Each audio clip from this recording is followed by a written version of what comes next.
ஒரு நாய் பசியோடு அலைஞ்சிக்கிட்டே இருந்ததான். ஒல்லியாக இருந்திருக்கு, 2-3 நாள் சாப்பிடல. அப்போ எதிர்த்தாப்புல ஒரு பெரிய குண்டா ஒரு நாய் வந்திருக்கு.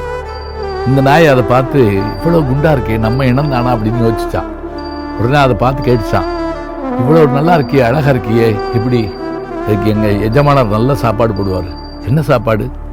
காலையில் 4 முட்டை 2 பிரெட்டு, மத்தியானம் ஆனால் பிரியாணி, அப்புறம் இரவு எனக்கு சிக்கன் பிடிக்கும், அது கொடுப்பாரு.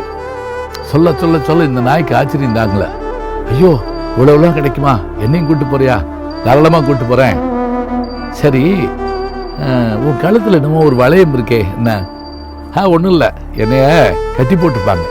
கட்டி போட்டிருப்பாங்களா? அப்போ நீ வேணுங்கிற மாதிரி சுத்த முடியாதா? ஐயோ, எங்கள் எஜமானர் அடி கொண்டு விடுவார். அப்போ நீ ஊழையிட முடியாதா? ஊழையிடுறதா வாயை கிழிச்சு விடுவாங்க.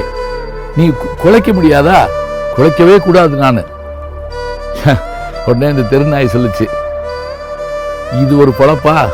சிச்சி, நாயும் பிழைக்கும் இந்த பிழைப்பு. நான் நினைச்சா இந்த ஊரையே சுற்றி வருவேன். நான் நினைச்சா வேண்டதை சாப்பிடுவேன். நான் நினைச்சா சந்தோஷம் வந்தா குறைப்பேன், ஊழையிடுவேன். இது எனக்கு கிடைத்த சுதந்திரம். உனக்கு எல்லாம் கிடைக்கும், உணவு கிடைக்கும், ஆனால் சுதந்திரம் கிடைக்காது. எனக்கு உணவு கிடைக்காட்டாலும் பரவாயில்ல, நான் சுதந்திர காற்றை சுவாசிப்பேன். இது பாரதி எழுதின ஒரு சிறுகதை.